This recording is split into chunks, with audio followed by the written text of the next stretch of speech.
Today we'll be taking the chapter number 7, that is weather, climate and adaptations of animals to climate. Let's go to page number 68.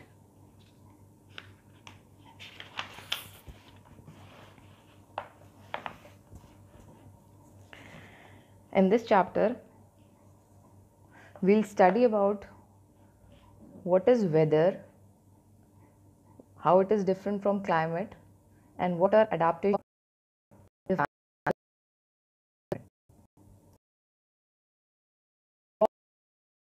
day to day. And weather is not constant every day or every hour. It is something like it changes from morning to evening or at night. It includes certain factors like temperature, rainfall, humidity, precipitation, etc. Being discussed in this chapter, you will be coming to know about this. It is given about the weather. After reading it, you will be coming to know that the day-to-day condition of the atmosphere at a place with respect to the temperature, humidity, rainfall, wind speed, etc. is called the weather at that place. All these things, the temperature, humidity, rainfall, etc. are the elements of weather.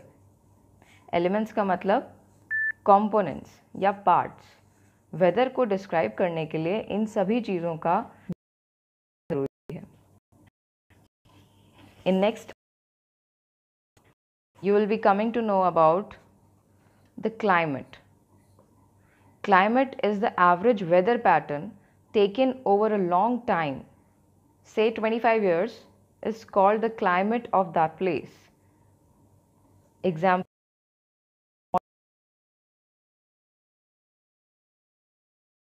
पे बड़े place पे like a country जब weather changes calculate किए जाते हैं तो उस country का एक एवरेज टेम्परेचर वेदर पैटर्न उसका क्लाइमेट बताता है. You will be reading about climate and adaptation 7.3 article.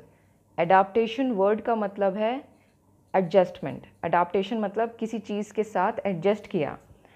Adjust करने का मतलब है कि जब कभी, जैसे इसमें आपके और पॉइंट्स आएंगे जिसमें कि द पोलर रीजन्स, पोलर मतलब जहाँ ठंड होती है, उन रीजन्स पे जो एनिमल्स होते हैं वो क्लाइमेटिक कंडीशन पे रहने के लिए अपने शरीर में क्या चेंजेस लाते हैं ताकि वो उन सारे फैक्टर्स पे लाइक टेम्परेचर, ह्यूमिडिटी, रेनफॉल, ये सब चीज़ कैसे अपनी लाइफ को सस्टेन कर पाएँ. पोलर रीजन्स के अलावा इसमें ट्रॉपिकल रेन फॉरेस्ट के बारे में दिया हुआ है. ट्रॉपिकल रेन फॉरेस्ट का मतलब, ये आपने पहले भी पढ़ा होगा, ट्रॉपिकल रेन का मतलब उस जगह बहुत ज़्यादा वेजिटेशन पाई जाती है और ज़्यादातर बारिश होती है. ये पूरी चीज़ें इस चैप्टर में हैं. So let us start with this. Article 7.1.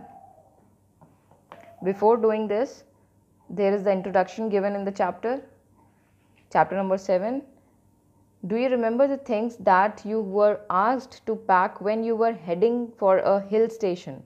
किसी हिल स्टेशन में जाने के समय हम जो भी पैकिंग करते हैं अपने ज़रूरत के सामान की, वो क्या होती हैं? वो सारी चीज़ें आपने इसमें जस्ट आप सोच सकते हो. When the sky is cloudy, your parents insist that you carry an umbrella. Have you heard elders in your family discuss the weather before planning a family function? Yes, before going to plan any family function. For example, किसी की शादी अगर है किसी season में, तो हम लोग सोचते हैं कि वो सीज़न ऐसा होना चाहिए, अगर शादी करें तो किस जगह पे करें. तो वो सारे डिस्कशंस जो होते हैं, जो फैमिली में किए जाते हैं, वो वेदर की,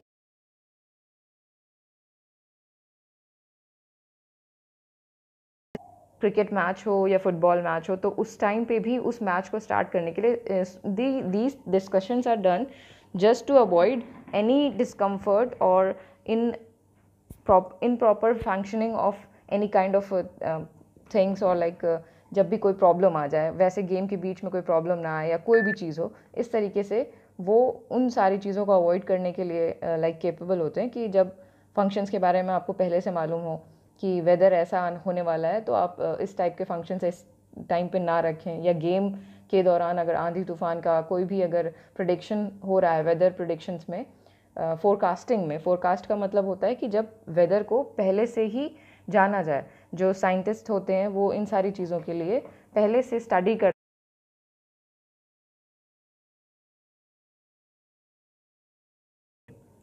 it has a profound effect on the our lives, लोगों की ज़िंदगियों के ऊपर भी इसका एक बहुत बड़ा प्रभाव है। Many of our daily activities are planned based on the weather predicted for that day. हर दिन का वेदर बदलता है और एक दिन में वेदर कई बार बदल सकता है। There are daily reports of the weather on the television, radio and in the newspaper. Topic, that is weather. Here there is a table given in table number 7.1, page number 69. In this there are few categories like date, maximum temperature in degree Celsius, minimum temperature in degree Celsius, minimum humidity, humidity का मतलब उमस, उमस का मतलब जब किसी दिन बारिश जैसा मौसम हो और बारिश नहीं हो पा रही है और बहुत ज़्यादा गर्मी है, हवा नहीं चलती है, तो उस दिन बहुत ज़्यादा चिपचिपा मौसम या ह्यूमिड मौसम होता है जिसमें मॉइस्चर होता है, मतलब लाइक हवा नहीं चल रही तो पसीने आते हैं। that particular thing is called humidity. The maximum humidity percentage and minimum humidity percentage is also given. And at the last, the rainfall. Rainfall may not be recorded for all days since it may not rain every day. ठीक है, तो ये इसके unit भी दिया, rainfall is measured in millimetres. तो ये table जो है ये वेदर डेटा है एक हफ्ते के लिए, मतलब 7 डेज़ के लिए। तो जब रिकॉर्ड किया जाता है तो एक वीक का वेदर जो भी बदलता है मिनिमम और मैक्सिमम टेम्परेचर्स के साथ या मिनिमम और मैक्सिमम ह्यूमिडिटी के साथ, also with the rainfall is being calculated. So about this, it has given in figure 7.1 a sample of weather report from a newspaper is given. We find that the daily weather report carries information about the temperature, humidity and rainfall during the past 24 hours. एक दिन के अंदर कितना change आया है इन सारे factors में वो कैलकुलेट करते हैं या रिकॉर्ड किया जाता है. It also predicts the weather for the day. Humidity, as you might know, is a measure of moisture in the air. Moisture in the air का मतलब कितना पानी या वेपर्स हवा में प्रेजेंट हैं. ओके, कौन प्रिपेयर करता है इन रिपोर्ट्स को? The weather reports are prepared by the meteorological department of the government. Meteorological department का मतलब ये डिपार्टमेंट कलेक्ट करता है डेटा टेम्परेचर, विंड एक्सेट्रा पे, जो कि वेदर प्रेडिक्शंस का काम करते हैं. Okay, then the paragraph says about the report and it asks to collect the report for different different days or the weeks. Rainfall का मेजरमेंट एक इंस्ट्रूमेंट से किया जाता है. ब्लू ब्लॉक जो है आप उसको देखते चलिए, उसे रीड करिए. Rainfall is measured by an instrument called the rain gauge. Rain gauge is the instrument used for measuring the rainfall. It is basically a measuring cylinder with a funnel on the top to collect rain water. Rain water जितनी तेज़ी से बहेगा, जितनी तेज़ी से बारिश होती है, उतनी जल्दी वो जो सिलेंडर होगा वो फिल होगा और उस फिलिंग का मेजरमेंट लाइक मिलीमीटर्स में वो बताता है कि आज के दिन या इस वक्त की जो बारिश है वो इतनी ज़्यादा हुई है या इतने मिलीमीटर्स में कलेक्ट हुई. Do all the 7 days have the same maximum and minimum temperatures or humidity and rainfall? The maximum and minimum temperatures recorded may be the same for these days. However, all the parameters are not same on any 2 days. किन्हीं 2 दिनों का जो measurement होता है इन चीज़ों का वो कभी सेम नहीं होता, ज़रूरी नहीं है कि सेम हो. Over a week there may be considerable variation. Variation का मतलब differences. Considerable variation मतलब कि कुछ बदले हुए आपको मौसम या कुछ बदले हुए मैक्सिमम और मिनिमम टेम्परेचर या ह्यूमिडिटी के मिल सकते हैं. The day-to-day condition of the temperature at a place with respect to the factors like temperature, humidity, rainfall, wind speed, etc. is called the weather at that place. And these are the elements I have told.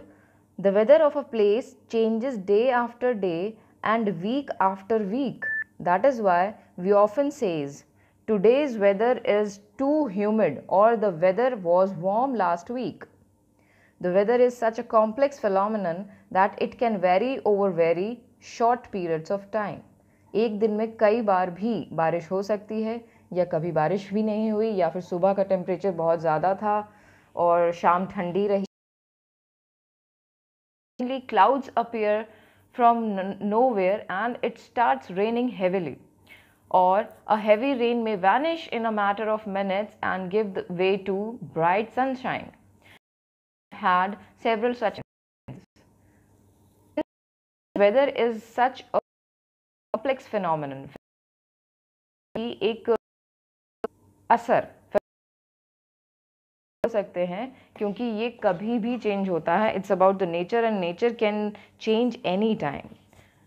Look at the graph given below which shows the maximum temperature recorded during 3rd August 2006 to 9th August 2006 at Shillong, Meghalaya.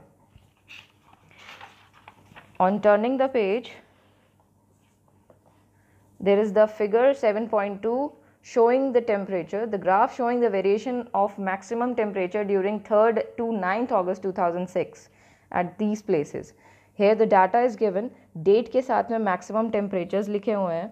वो आपको समझ में आ जाएंगे कि किसी दिन 26 degree Celsius था, फिर किसी दिन 24 डिग्री सेल्सियस भी हुआ, 22 डिग्री सेल्सियस भी हुआ. तो अलग अलग दिन इसके वेरिएशंस हैं, डिफरेंसेस हैं.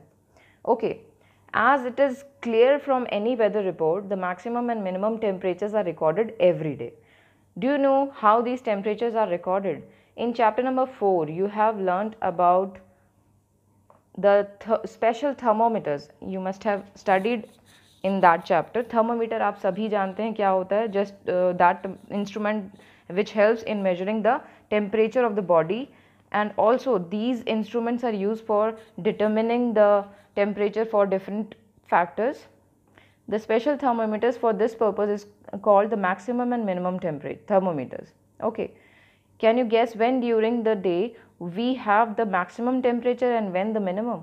हमारे एक दिन में सबसे ज़्यादा टेम्परेचर कब होता है और कब सबसे ठंडा होता है, ये आप सभी फील करते होंगे.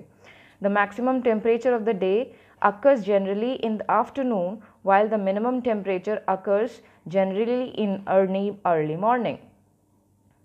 Can you now understand why in summers we feel so miserable in the afternoon and comparatively comfortable early in the morning?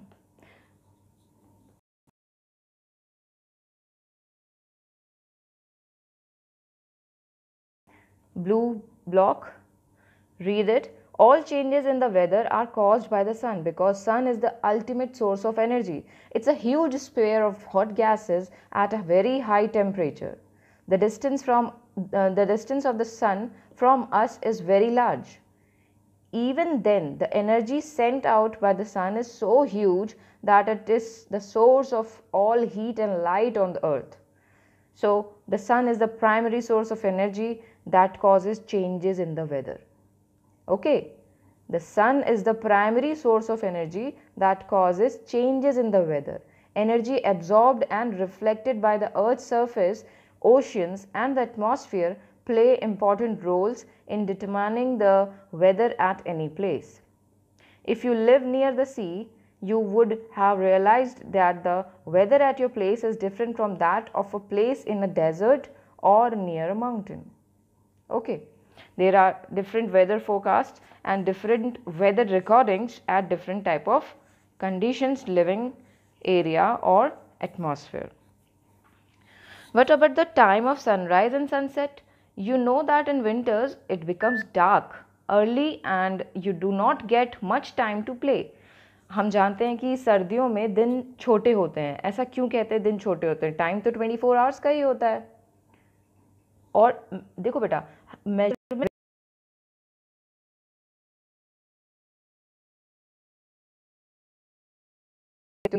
Metre, millimetre, centimetre, ये तीनों यूनिट्स दी होती हैं। तो वो जो कंटेनर होता है, जो सिलेंड्रिकल कंटेनर होता है जिसमें रेनफॉल कलेक्ट की जाती है, उसके जो यूनिट्स होते हैं वो मिलीमीटर्स में देखे जाते हैं कि millimetre is the smallest unit. उसको मतलब लाइक आप उसको चेक कर सकते हो कि कितना डिफरेंस आया, बिल्कुल छोटा भी डिफरेंस होगा तो उससे आप रेनफॉल का मेजरमेंट एक्यूरेसी के साथ दे सकते हैं, इसलिए मिलीमीटर्स में मेजर किया जाता है रेनफॉल। ओके, क्लाइमेट, हाँ मैं ये बता रही थी कि समर्स में दिन ज़्यादा बड़े होते हैं और विंटर्स में दिन छोटे होते हैं। ऐसा क्यों कहते हैं जबकि 24 आवर्स हर दिन में होते हैं? It's something like the sun rises in the morning and sunset in the morning. Winters में धूप और रात, मतलब दिन और रात जो होता है वो जल्दी क्यों होता है? क्योंकि जो सन है उसके अराउंड रिवॉल्व कर रही है हमारी अर्थ, हमारा जो प्लैनेट है, जिस प्लैनेट पे हम रहते हैं वो रिवॉल्व कर रहा है।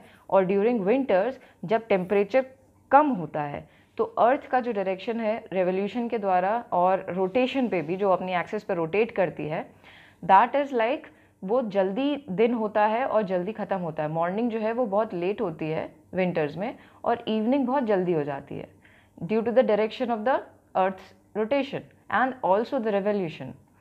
क्लाइमेट क्या है? मीटरोलॉजिस्ट मतलब the scientist who study about the weathers और the climate are called meteorologist. Record मतलब 10 साल, तो पास्ट सेवरल डेकेड्स के जो क्लाइमेट के लिए वेदर रिपोर्ट्स होती हैं उनको स्टडी करते हैं। These help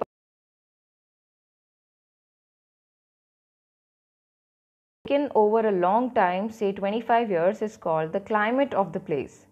If we find that the temperature at a place is high most of the time, then we say that the climate of that place is hot.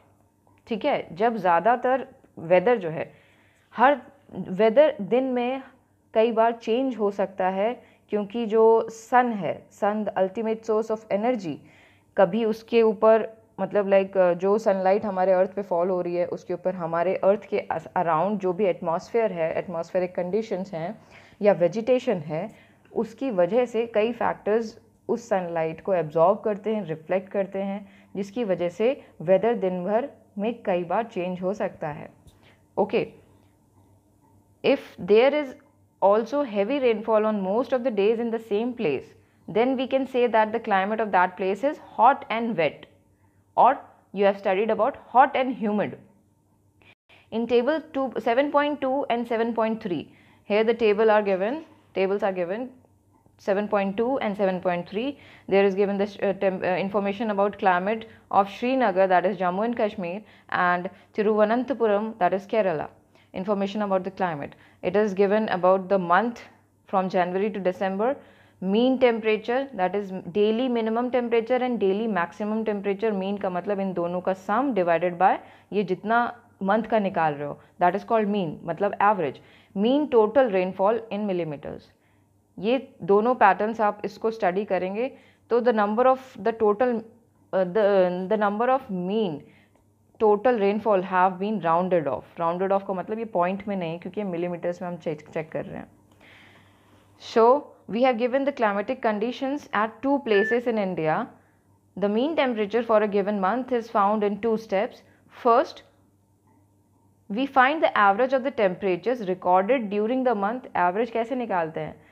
Total number upon the number, मतलब जितना है। Like for example आप 5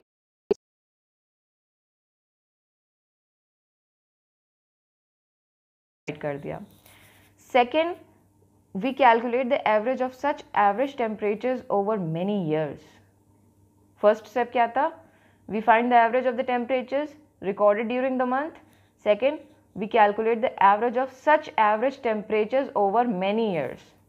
that gives the mean temperature. The 2 places are Srinagar in Jammu Kashmir and Thiruvananthapuram in Kerala. On the next page, it will be explained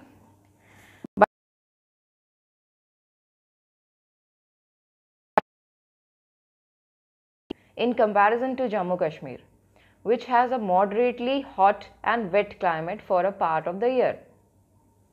Similar data for the western region of India, For example, Rajasthan will show that the temperature is high during most part of the year, but during winter, which lasts only for a few months, the temperature is quite low. This region receives very little rainfall.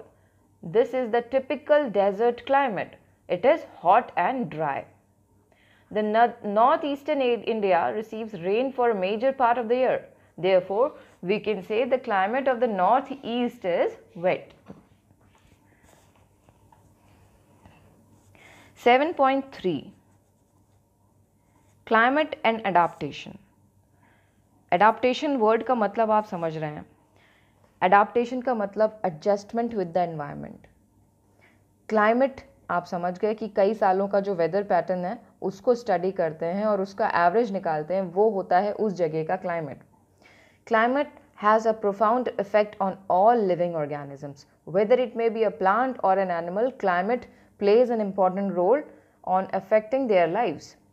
Animals are adapted to survive in the conditions in which they live. जिस जगह पे कोई भी जानवर रहता है तो उसकी बॉडी उस जगह के क्लाइमेटिक कंडीशंस या उस जगह के फैक्टर्स, जो कि फैक्टर्स वेदर को भी इफ़ेक्ट करते हैं, उसमें रहने के लिए अपनी बॉडी को केपेबल बना लेता है या एडजस्ट कर लेता है. Animals living in very cold and hot climate must possess special features to protect themselves against the extreme cold or extreme heat. Extreme मतलब बहुत ज़्यादा ठंडे या बहुत ज़्यादा गर्म जगह पे रहने वाले जानवरों के बॉडी पे स्पेशल फीचर्स होते हैं या स्पेशल ऑर्गन्स डेवलप होते हैं जिसको उन्होंने एडाप्टेशंस के वजह से पाया है. डेफिनेशन पढ़ी थी एडाप्टेशन की. Adaptation is the adjustment of the organism in the current environment. जिस एनवायरनमेंट में वो जीव रह रहा है उसमें उसे एडजस्ट करना पड़ता है. And the adjustment with environment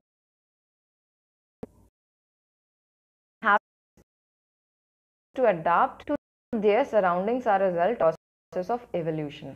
Now the term evolution comes. Evolution का मतलब है evolve होना. The process of evolving from simple to complex. मतलब कभी कोई चीज़ जब simple है तो वो complex की तरफ जब बढ़ती है तो उसके साथ में कई सारे बदलाव आते हैं, कई सारे changes आते हैं. उस processing को हम evolution कहते हैं. Evolve मतलब बढ़ना, निकलना. In chapter 9, you will learn about the effect of weather and climate on soil. हमारा चैप्टर नंबर 9 सॉइल है और सॉइल पर, मिट्टी पर क्या इफेक्ट होता है वेदर या क्लाइमेट का, वो भी हम पढ़ेंगे. Here we will study about the effect of climate on animals only. In class 6, you have read about adaptations of animals to certain habitats. We discuss only animals living in polar regions and tropical rainforest in this chapter. As the name suggests, the polar regions are situated near the poles, North and South Pole. Okay. Some well-known countries that belong to the polar regions are Canada, Greenland, Iceland, Norway, Sweden, Finland, Alaska in USA, and Siberian region of Russia. ये सभी polar regions country हैं. Examples of some countries where the tropical rainforests are found are India, Malaysia, Indonesia, Brazil, Republic of Congo, Kenya, Uganda and Nigeria. ये examples हैं. आप जब map देखोगे world map तो आपको ये कंट्रीज़ मिलेंगी. आप समझ जाओगे कि पोलर रीजन्स और जो ट्रॉपिकल रेन फॉरेस्ट एरिया है वो कहाँ है. जो कंट्रीज़ हैं वहाँ पर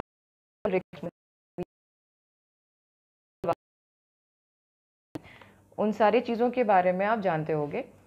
लाइक आप जब एक आउटलाइन मैप देखोगे वर्ल्ड में, mark the polar regions in blue, similarly mark the tropical regions in red.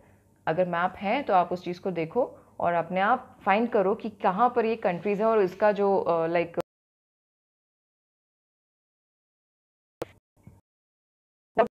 the polar regions, the adaptations of animals to the climate in polar regions. The polar regions present an extreme climate. The polar regions present at an extreme climate मतलब बहुत ज़्यादा ठंडा climate होता है इन जगहों पर. These regions are covered with snow and it is very cold for most of the year. 6 months the sun doesn't set at the poles while the other 6 months 6 महीने रात मतलब 6 मतलब कैन बी 37 डिग्री सेल्सियस और minus freezing point. Animals living there have adapted to these severe conditions. जो जानवर यहाँ रहते हैं उन्होंने इन सीवियर कंडीशंस में रहने लायक अपनी बॉडी में चेंजेस ला दिए हैं. Let us see how they are adapted by us. Let us see how they are adapted by considering the examples of polar bears and penguins. Polar bear have white fur so that they are not easily visible in snowy white background. Polar bears have white fur so that they are not easily visible in the snowy white background. It protects them from मतलब शिकारी. Predators मतलब शिकारी और prey मतलब शिकार. Okay. It also helps them in catching their prey. शिकारी और शिकार, ठीक है. जो पोलर बेयर होता है उसके पास वाइट फर होता है जिसकी वजह से वो वाइट बैकग्राउंड, जो पीछे स्नोई वाइट बैकग्राउंड है उस पर वो दिखाई नहीं देता और इसकी वजह से वो दूसरे शिकारियों से बच सकते हैं और ये उन्हें अपने शिकार को पकड़ने के लिए भी हेल्प करते हैं. To protect them from extreme cold they have 2 thick layers of for.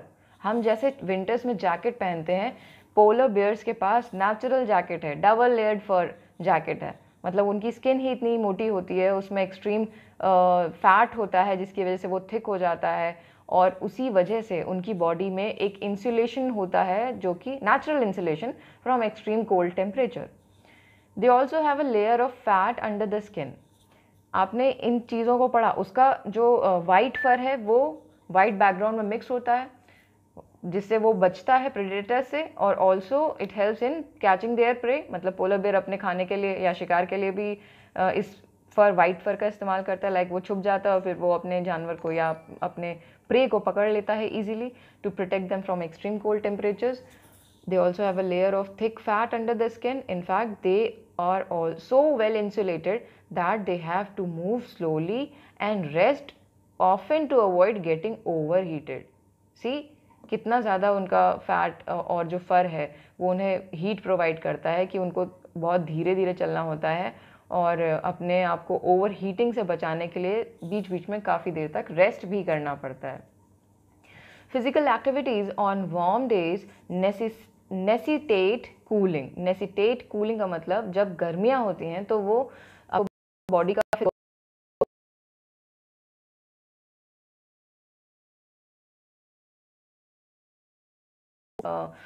fur and thick layer of fat on their body to protect them from cold temperatures. अगर cold नहीं होगा तो उनकी body overheating का शिकार हो सकती है. It is a good swimmer.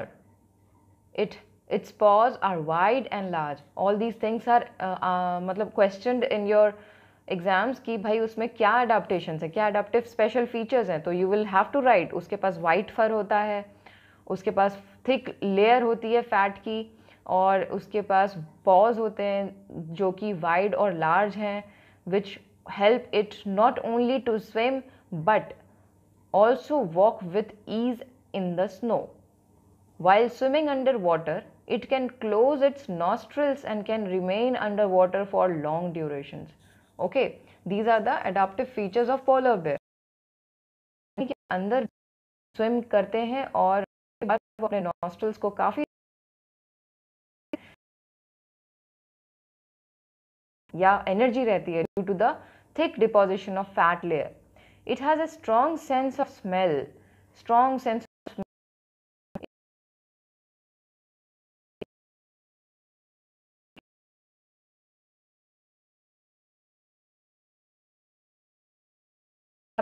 polar bears with the help shown in figure 7.3. Now in the figure 7.3 there are certain features, adaptive features, which are also called as special features of the animal which helps in the adaptation to climate. Firstly, the polar bear has a thick layer of fat under its skin. The fat insulates its body from cold and keeps it warm. It has long, curved and sharp claws. These help it to walk on. Slip नहीं होता है, उनके नाखून भी होते हैं, उनके clause बहुत ही शार्प होते हैं जो कि उनको स्नो पे ग्रिप बनाने में हेल्प करते हैं. It has 2 thick layers of fur. These keep it warm in cold weather. Okay, we studied about this. It has very strong sense of smell. It helps the bear to locate and catch its prey. Okay, this also we know. The fur is not easily visible in the snowy white background. Its predator and prey are unable to see it. Its predator and prey. Prey मतलब ना ही इसका शिकार, मतलब ये अगर predator बना तो ये अपने जो खाना होगा तो उसका वो प्रे हुआ, इसका ये प्रेडेटर, और दूसरा जो इसका खाना है वो प्रे हुआ, और जो इसे खाने आया है उसके लिए ये प्रे है और वो खुद उसका प्रेडेटर है. तो इट्स वाइट फर जो कि उसे वाइट स्नोई बैकग्राउंड में ईजिली विजिबल नहीं बनाता, उसके वजह से ये अपने प्रे और प्रेडेटर दोनों के लिए ही ईजिली विजिबल नहीं है. ठीक है, तो ईजी रहता है. ये सारे फीचर्स हैं like 1, 2, 3, 4 and 5. There are 5 main special features for the polar region animals like polar bear. Next animal, you must have seen this particular animal in the movies like Madagascar or the penguins. Another well-known animal living in the polar regions is the penguin. It is also white and merges well with the white background. Okay, it also has a thick skin and a lot of fat to protect it from cold. You may have seen pictures of penguins huddled together. This they do to keep them warm. वो लोग आपस में एकदम चिपक के रहते हैं, पास पास चलते हैं धीरे धीरे, बहुत क्यूट से होते हैं. ये आपने मूवीज़ में देखा होगा या डिस्कवरी चैनल पे भी देखा होगा, नेशनल ज्योग्राफिक में. तो वो ऐसा क्यों करते हैं? Just to keep them warm, because they are continuously living in an area which is filled with snow and is very very very cold, जहाँ पर हम बिल्कुल नहीं रह सकते हैं. -37 डिग्री सेल्सियस टेम्परेचर्स होते हैं पोलर रीजन्स पे. वहाँ पर ये जानवर पाए जाते हैं और इनके पास एडाप्टिव फीचर्स भी हैं. हडल्ड का मतलब पास में रहना, मतलब एकदम चिपक के ये लोग चलते हैं, बहुत सारे ग्रुप में रहते हैं. फीट ऑफ पेंगुइन्स 7.5 फिगर में दिया हुआ है. Like polar bears, penguins are also good swimmers. Their bodies are streamlined and their feet have webs making them good swimmers. Web होते हैं, जैसे कि स्विमिंग कॉस्ट्यूम्स के साथ में हमने जो आपके फुट वेब्स होते हैं, तो उसमें आपने जो स्ट्रक्चर देखा होगा पेंगुइन के पास, वो अपने आप लाइक नेचुरली प्रेजेंट है. It is also found in frogs. You must have seen the frogs. उसके पैरों में भी इसी तरीके से वेब पाए जाते हैं. ये उन्हें स्विम करने में help for providing proper grip on this surface. Streamline body का मतलब, स्ट्रीमलाइन का मतलब जैसे कि एक नाव, बोट का जो शेप होता है स्ट्रीमलाइन, उस तरीके से इनकी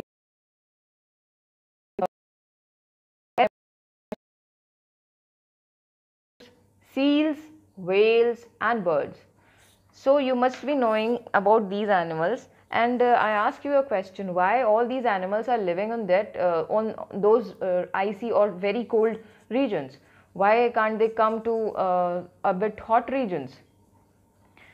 Actually, all these animals have the adaptive features for living in that particular region. Naturally, they are having those things, and these are the special adaptive or adjustive features which help them to survive on this earth. So they cannot come or migrate from that place to a hotter region. It is to be noted that while fish can remain under cold water for long, birds must remain warm to survive. आपने warm blooded और cold blooded animals के बारे में सुना होगा. क्या होते हैं वार्म ब्लडेड एनिमल्स, क्या होते हैं cold blooded animals? Warm blooded animals का मतलब है जो कि अपना जो टेम्परेचर है, बॉडी का टेम्परेचर, वो बाहर के टेम्परेचर से like they can change its body temperature. मतलब जब बाहर गर्म है तो वो अपना एडजस्ट कर लेंगे बाहर के ठंडे टेम्परेचर से अपने बॉडी के टेम्परेचर को, है ना. Warm blooded animals are those who can change their temperatures according to the changes in the environment, that is temperature. cold blooded animals क्या होते हैं? जैसे कि आपने देखा होगा सर्दियों में हमारे घर पे पाई जाने वाली हाउस लेजर्ड गायब हो जाते हैं. सिमिलरली लाइक समर्स में कई सारे जानवर गायब हो जाते हैं और कई सारे जानवर समर्स में ज़्यादा दिखते हैं. मच्छर मक्खियाँ विंटर्स में कम होती हैं लेकिन समर्स में देखो कितनी ज़्यादा हो जाती हैं. लिजर्ड्स नहीं दिखती हैं विंटर्स में, समर्स में सब आ जाती हैं क्योंकि विंटर्स में उन्हें खाने के लिए कुछ नहीं मिलता क्योंकि मच्छर नहीं होते उतने ज़्यादा, इंसेक्ट्स नहीं होते हैं. All these animals do not have adjustive features, so they go to hibernation and aestivation, that is winter sleep and summer sleep. ये आपने 6th में पढ़ा था, hibernation and aestivation. Hibernation means winter sleep, aestivation means summer sleep. मतलब कि जो organism temperature के साथ एडजस्ट नहीं कर पाते हैं वो उस पर्टिकुलर टेम्परेचर में अपने आप को किसी सेफ जगह पर हाइड कर लेते हैं and they go to that particular season sleep, that is called hibernation and aestivation, winter sleep and summer sleep. Okay. It is to be noted that while fish can remain under cold water for long, birds must remain warm to survive. They migrate to warmer regions when winter sets in. They come back after the winter is over. You know probably that India is one of the destinations of many of these birds. You must have seen or heard about the Siberian crane that comes from Siberia to places like Bharatpur in Rajasthan and Sultanpur in Haryana and some wetlands of northeast and some other parts of India. या butterflies हैं, ये क्या birds की तरह भी migrate कर पाते हैं? ये स्ट्रक्चर्स देखो आप, जो बादल की तरह बना हुआ है एंड दो कैरेक्टर्स आर देयर, बूझो एंड पहली, वही ऐसे क्वेश्चंस पूछती है और उनका जवाब आपको मिलता है इन ब्लू ब्लॉक्स में. Figure 7.6, migratory birds in the habitat, in their habitat. Habitat मतलब the immediate surrounding of the organism. ठीक है, जहाँ वो रहता है वो उसका हैबिटेट कहलाता है. Migratory birds in flight, flight मतलब उड़ते वक्त ये माइग्रेटरी बर्ड्स कैसे दिख रहे हैं, ये हैबिटेट में है और ये उड़ते हुए हैं, ऐसा दिखाया गया है फिगर में. And the blue box, some migratory birds travel as much as 15,000 kilometers to escape the extreme climatic conditions at home. Extreme climatic condition मतलब बहुत ज़्यादा ठंड है या बहुत ज़्यादा गर्मी है, उस टेम्परेचर को वो अगर सहन नहीं कर सकते हैं या उनके अंदर एडाप्टिव फीचर्स नहीं है तो उन्हें उस जगह को छोड़ करके कोई बेहतर जगह पे जाना ज़रूरी है. Generally they fly high where the wind flow is helpful and the cold conditions allow them to disperse the heat generated by their flight muscles. But how these birds travel to some place year after year is still a mystery. कैसे ये सालों साल अलग अलग जगह पर घूमती हैं. Yes, I know the time is running and it is over now. So just 4 lines are left, just let me read them. It seems that these birds have a built-in sense of direction and know in which direction to travel. इसीलिए जब कभी खतरा होता है तो दिशाएं चिड़ियों के उड़ने की दिशा से मिलाई जाती हैं कि वो सेफ जगह जानती हैं, वो बताती हैं जगह की इस जगह पे सेफ्टी है, वो अपनी बॉडी के लिए सेफ जगह ढूंढती हैं और लोग उनको देख करके भी अपने को सेफ जगह पहुंचाते हैं. Some birds probably use landmarks to guide them. Many birds may be guided by the sun during the day and stars at night. There is some evidence that birds may use magnetic field of the earth to find directions. And it is not only birds that migrate. Mammals का मतलब those who give birth to young ones, mammals like humans. Many types of fishes, mammals do not lay eggs. Many types of fish and insects are also known to migrate seasonally in search of more hospitable climates. Hospitable मतलब रहने योग्य. Okay. So after this we will be taking, chapter will be finished. It's very easy chapter.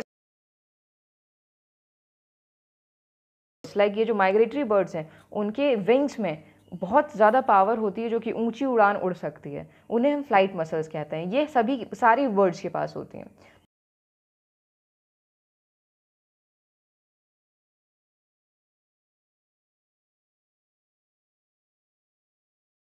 किसी okay So we'll catch up the later topics. Till then, you just stay fit and read this completely. Thank you.